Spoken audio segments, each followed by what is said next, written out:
د خدای بندگی صدا د خدای بندگی دادا چې دا زه په کومه کورسۍ مثال ناستم دی کې د خدای څه حکم ماته متوجه دی دی کې د پیغمبر علیه السلام کوم سنت دی مثال جامې دي جامې خو هر سړی اچوي کورتن چې کاروبار لزی اچوي نوکرۍ لمزی اچوي دیاړۍ لمزی اچوي حضور علیه السلام کمیس اچولی دی خې نستوڼی اچولی او دعا یې ویلې ده آیا په دې 50 شپېته څلوېښت کاله کې یو ورځ کمیس ما د سنتو موافق اچولی او که نه دی اچولی یو ځل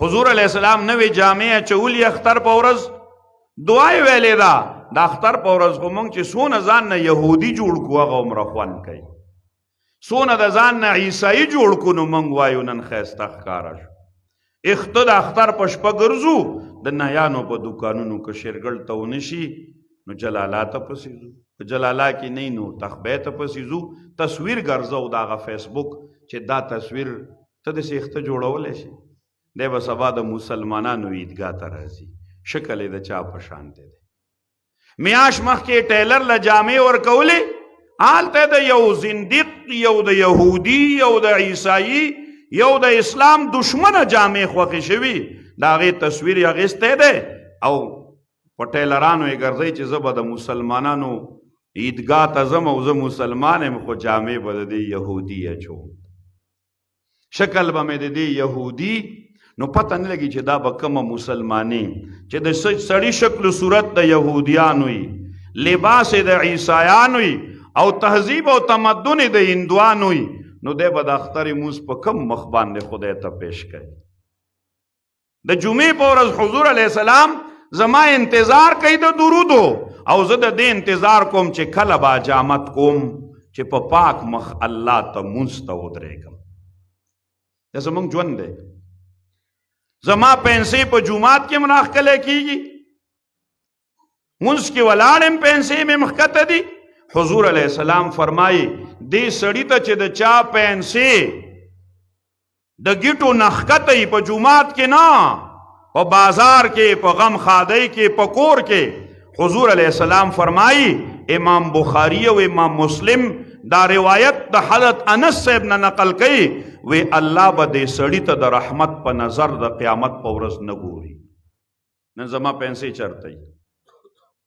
زه پیسو اوچتولو ته تیار نیم او ویم زما ژوند ښه تېرېږي پیسې شته کور شته بچي شته ډېر د خوشحالۍ ژوند دی د خوشحالۍ ژوند دی خو څو کاله دی فرعون هم رالی وی زما هر څه برابر دی انا ربکم الاعلی 600 کاله مې په سر درد نه دی راغلی او چې راویني او اسرائیل ولید نو غټه رمباړه یې پې وواله آمنتو برب هارون و موسی یا یې ځان ته خدای وی یا وی ما سره خو 13 لاکه فوج دی 14 لاکه فوج دی را سره 12 لاکه دی لشرذمة قلیلون دا موسی خو یو 100 لاکه دی ورځو هلته به یې ګز ګمبد الله ورته وی راځه موسی علیه السلام ته بني اسرائیل انا لمدرکون اخو په موږ پسې دلته راوسېد نو الله ورته وی کلا داسې نشي در رسېدی دا هغه خپل مرګ له را روان دی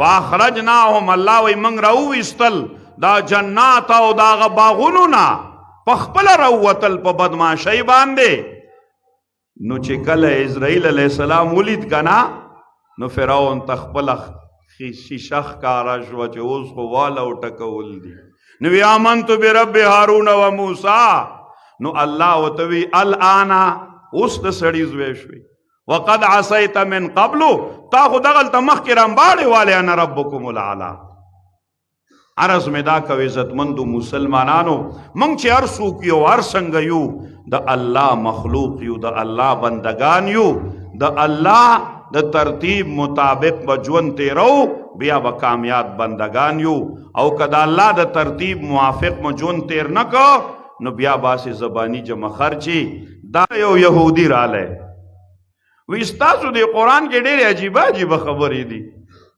وی یو خبره پکې دام ده چې د جنت میوه راوشو کوه نو ختمیږي نه دا څنګه چل دی دا خو زما عقل نه مني حضرت علی صاحب ورته وی تاسو کره تورات شته؟ وی یاو. وی ستا نیکه دا تورات لوستلی و؟ وی یاو. وی پلار دې لوستلی و؟ وی یاو. وی ته لولې؟ وی د تورات په پاڼو کې څونه کمی راغلی دی؟ وی کمی نه دی راغلی. نو حضرت علی صاحب ورته وی چې یو انسان یو څیز جوړ کی او د هغې نه خلک فایدې اخلي نه کمیږي، نو چې الله یو جنت جوړ کی د هغې نه خلک فایده اخلي، په هغې کې به څه کمی راشي؟ ځکه الله قرآن پرېښودو. حضور علیه السلام فرمایل ترکت فیکم امرین، دوه خبرې پرېږدم، یو کتاب الله، یو زما سنت راکلک ونیسئ. عضوا علیها بالنواجز. الله وی دا قرآن او زما، حضور علیہ السلام فرمائی دا قرآن او زما دا سنت د جامع په غاښ په چکو لګوئ. خلک وی که نه په دې مخامخ غاښ یې مه نیسه، ځکه چې راکاږي نو غاښ ورسره راوځي. وی د جامع په غاښ یې ونیسه، زور ورکه نو کټ بشي. الله وی زما، حضور علیہ السلام فرمائی د الله کتاب او زما سنت مه پرېږدئ. نو ما د الله کتاب کله راغستی او د حضور سنت زما ژوند کې څونه دي.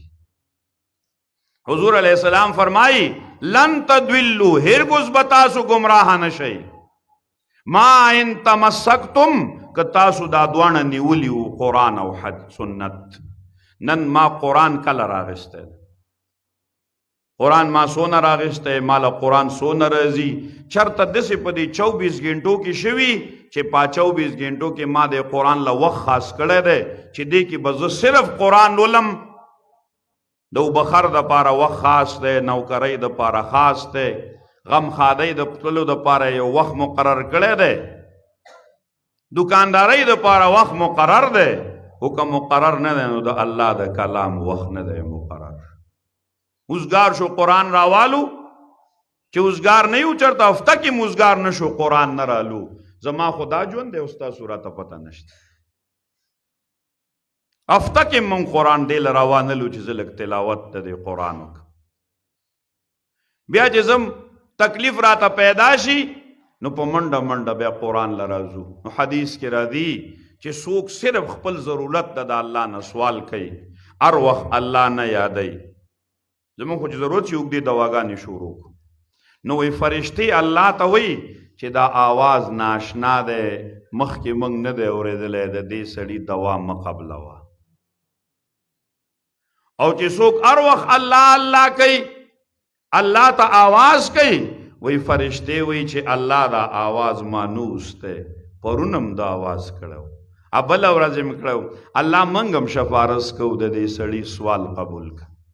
موږ کله سوال غواړو، کله قرآن ته را نږدې شو، کله راته تسبیح او ختمونه را یاد شي، چې یو ځای کې را باندې ډاکټر شک شي او راته ووایي چې بایوپسي به نن اخلم او آغا خان ته به لیږو، نو موږ ته بیا تسبیح را یاد شي چې داسې څه ختم به نه وي چې زما دا ټیسټ پازیټیو را نه شي، نیګیټیو راشي. بیا موږ د جومات ستنې یو، جومات نه نه ډکو. حالانکې 40 کاله زه جوړم، زه جومات ته چرته د سارې مسلسل 40 کاله راغلم، د سارې جومات ته موزلم. 40 کاله د مازیګرې راغلم، د ماښام راغلم، او بیا موږ ګیله د خدای نه کوو. دا خدای پته نه لګي چې زموږ تا کله خدای ته سوال کړی او ته کله خدای له راغلی. دا خو د ضرورت خبره ده. سړي سره جب کې ټایلټ پیپر پروتي، مخ اسقا شي زر زر راوالي او به یې وغورځوي. قرآن هم چې زموږ ضرورت شي زر زر راوالو، بیا په المارۍ کې پروتي. دا موږ ټایلټ پیپر په طور استعمالو، د رومال په طور استعمالو، لاس هم خاش او زر زر پاک کو، به جب کې کیدو نه رالو هغه رومال په اوږې نږدو. قرآن نه موږ داسې جوړ کړی.